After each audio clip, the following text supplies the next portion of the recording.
Ce 18 décembre 2019, des photographes ont été convoqués pour une séance de communication, comme la famille royale en a le secret. À quelques jours de Noël, Élisabeth II réunit à Buckingham Palace son fils le prince Charles, son petit-fils le prince William et son arrière-petit-fils le prince George. Chacun prépare son pudding de Noël sous l'œil des caméras. Cette séquence pâtisserie peut paraître anodine, superficielle. Elle est pourtant hautement symbolique. Seul l'avenir de la monarchie est présent. Les futurs rois posent autour de la reine actuelle pour un cliché officiel. 4 générations d'héritiers au trône. Il y a un absent sur ce grand portrait de famille, c'est le prince Harry. Le prince Harry qui a toujours le second rôle, le prince Harry qui ne sera jamais roi.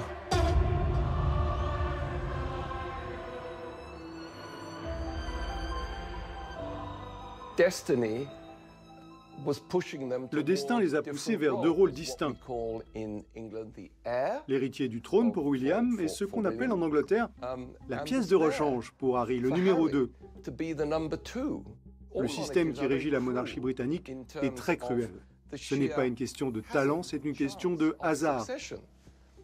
L'aîné obtient le poste et le suivant est sans emploi, et pas seulement sans emploi, c'est un adjoint.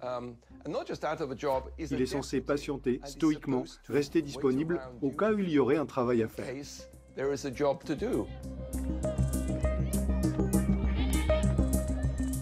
Harry ne sait pas s'il pourra devenir roi un jour. Il faudrait pour cela que l'hélicoptère du prince William se crache et que George et tous les enfants de William soient avec lui. Alors, Harry deviendrait roi.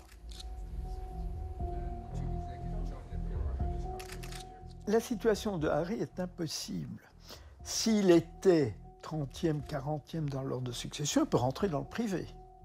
C'est ce que font d'ailleurs ses cousins et cousines. Ils travaillent dans une galerie d'art, travaillent pour des relations publiques, la décoration. Pour lui, c'est impossible parce qu'il va se poser immédiatement des conflits d'intérêts. Et donc, il est dans une espèce de no man's land où il est perdu. Il est trop proche de William et de Charles dans l'ordre de succession et il est trop éloigné des autres cousins et cousines qui, eux, se reconvertissent dans le privé et ne portent pas le titre d'Altesse royale.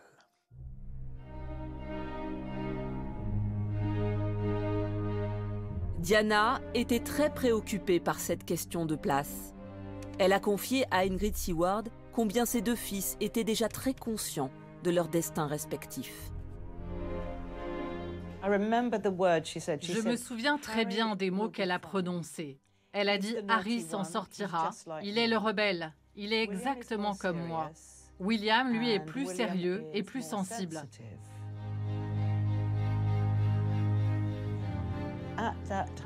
À ce moment-là, William était dans une phase où il disait à Harry qu'il ne voulait pas être roi. Et Harry lui disait « T'inquiète pas, Will, si tu ne veux pas être roi, je le serai. » Mais chez les Windsor, l'ordre de succession est sacré et tout vous rappelle votre rang. Lors des dîners familiaux, la reine et la reine-mère insistent toujours que William soit à côté d'eux et pas Harry, qui est rétrogradé en fin de table parce que les tables chez les Windsor, c'est selon l'ordre de succession, qui est immuable.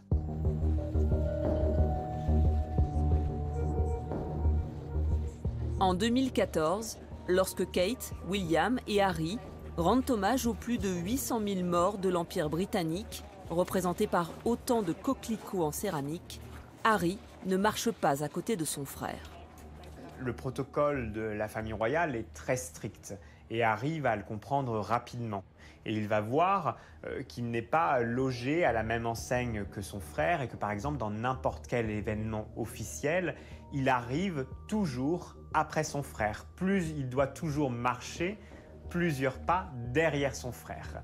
Et donc, ce pied d'égalité sur lequel Diana voulait les mettre dès l'enfance, très rapidement, ça ne va plus être possible parce que le protocole impose qu'Harry soit toujours derrière son frère.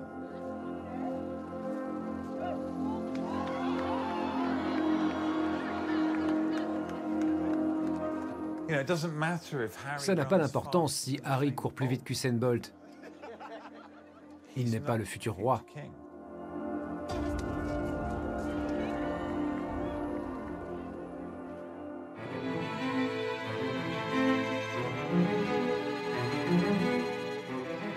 Autre avantage notable pour William, il noue un lien privilégié avec la reine, devenue une figure maternelle importante pour les deux orphelins.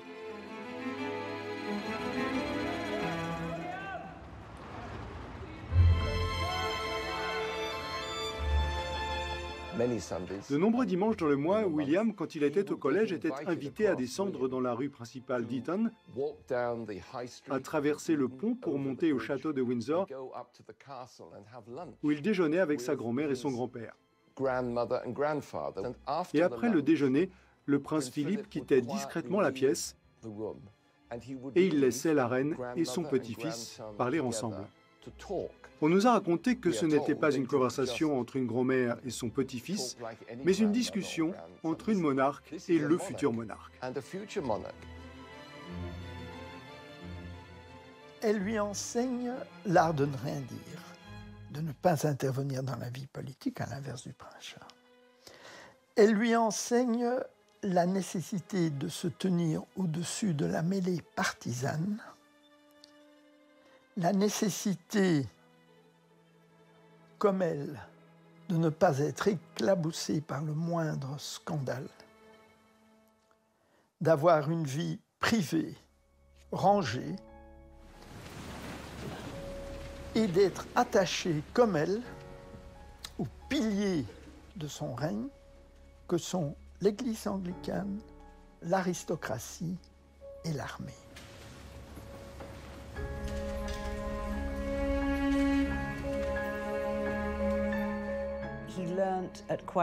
Il a appris assez jeune comment régner.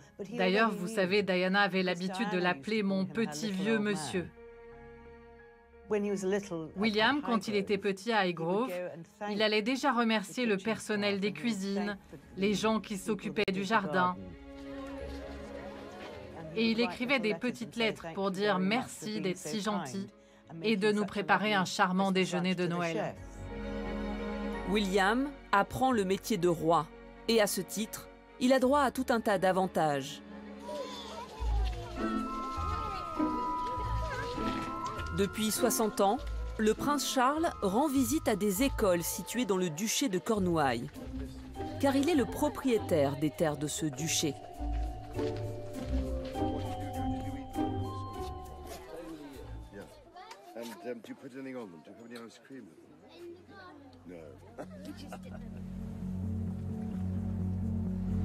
Il en tire des revenus conséquents qu'il ne transmettra pas à ses deux enfants, mais seulement à son fils William, l'héritier.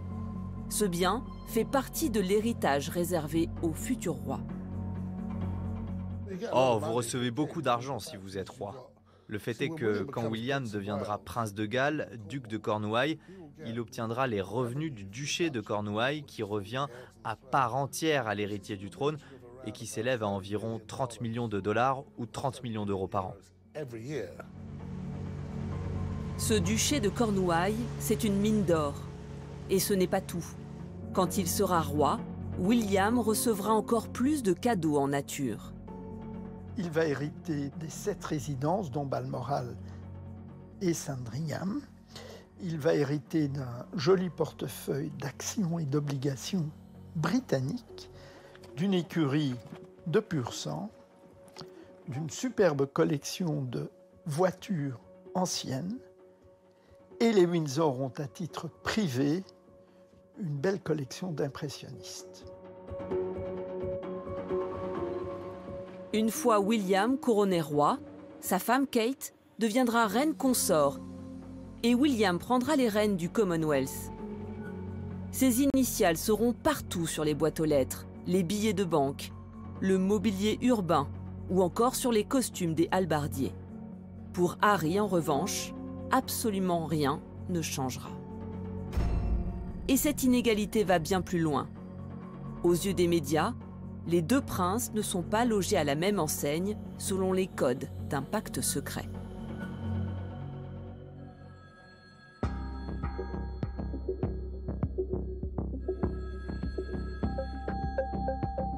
Le 12 janvier 2015, le bureau de presse de la reine reçoit un appel téléphonique d'un journaliste du Sun, un tabloïd anglais. Il les prévient qu'Harry va faire la une du journal et que cela va faire du bruit. C'était l'un des amis de Harry invité à cette fête qui a vendu la photo au Sun. En Grande-Bretagne, le prince Harry a dû présenter ses excuses aujourd'hui après la publication d'une photo qui le montre dans une soirée costumée déguisé en officier nazi. Harry a dit qu'il ne savait pas pourquoi il avait décidé d'y aller en tant que membre des nazis. Ça a suscité des réactions terribles. Ses parents étaient choqués, ses grands-parents étaient choqués, tout le pays était choqué. Is that him? Yeah. Are you sure? Yeah. It's been confirmed. What do you think of that? Well, I think it's going a bit too far. Quand Harry a été photographié avec un uniforme nazi, il a eu tous les ennuis et tous les reproches.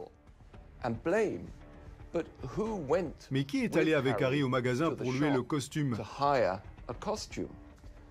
Qui a rigolé et a approuvé quand Harry a choisi un brassard nazi? C'est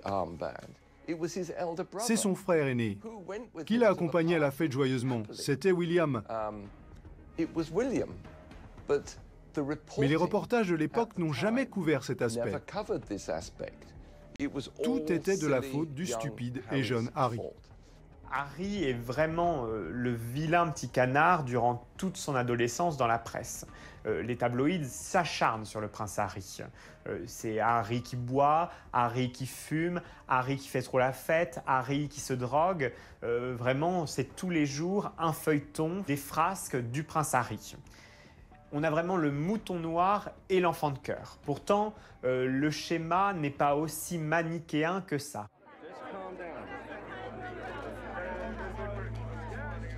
William fait lui aussi la fête, William fume et William boit. C'est juste qu'on ne le sait pas.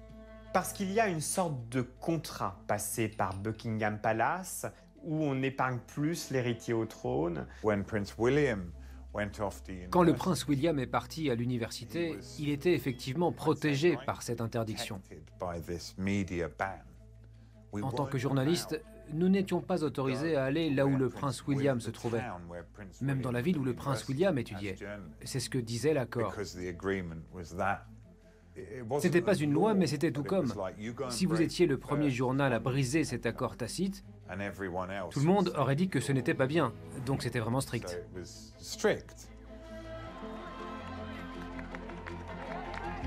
Thanks to everyone, it really has been brilliant. You've all left me alone at the beginning. The whole of Eton made a real big difference with everyone not trying to sort of snap a picture every time I was walking around the streets, and I hope it just continues for Harry as well when he's there. But William est allé à l'université, il a rencontré une fille et ils ont pu marcher main dans la main et être des étudiants normaux. Ils n'avaient pas une foule de photographes à l'extérieur, ils avaient cette liberté. Harry, lui, n'a jamais eu ça.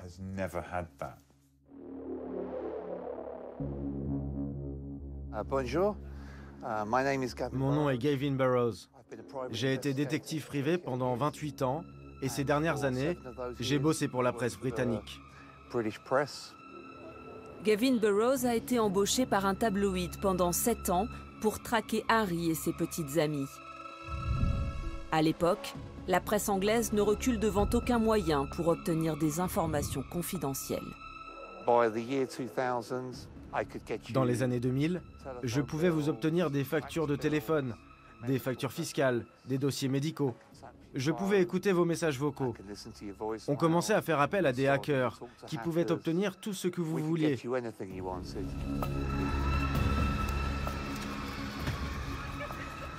Toutes les petites amies d'Harry ont dû subir les mêmes assauts de la presse. À chaque fois, le journal demandait à Gavin de connaître tous leurs secrets. À chaque fois qu'Harry avait une nouvelle petite amie, je devais trouver ses ex, savoir si elle prenait de la drogue, si elle avait avorté, si elle avait une maladie sexuellement transmissible. Nous recrutions des gens, des infirmières par exemple. C'était une violation totale de la vie privée. Cette traque incessante, menée entre autres par Gavin Burroughs, poussera Chelsea, celle que le prince Harry a fréquentée pendant 7 ans, à la rupture. J'aimerais penser que ce n'était pas de ma faute, mais ça l'était. La manière dont on l'a traité. Nous n'avons fait que ce qu'on nous demandait de faire. On a été engagés pour ça. Mais oui, je pense que ça l'a abîmé. The biggest issue for me was that being born into it, you inherit the risk. You inherit the risk that comes with it. You inherit every element of it without choice. And because of the way that the UK media are, they feel an ownership over you, literally, like a full-on ownership. And then they give the impression to some of their, well, most of their readers, that that is the case. But I think it's a really dangerous place to be. Because of us, à cause de nous, il n'a pas pu fréquenter normalement une fille, sans avoir à regarder derrière lui. Il y avait tout le temps un policier avec lui pour surveiller les paparazzis. Il ne pouvait pas mener la vie d'un adolescent normal.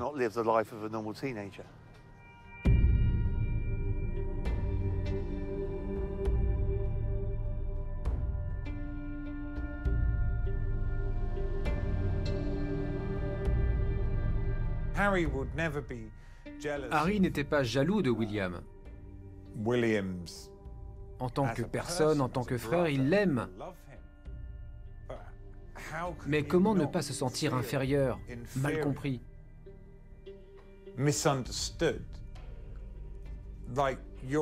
Vos opinions sont importantes, mais elles ne sont pas aussi importantes que celles de votre frère. Posons-nous la question, qu'est-ce qu'on se dirait si ça se passait comme ça dans notre famille? Ça nous rendrait dingues. Et c'est grâce à une femme qu'Harry va enfin tenir sa revanche.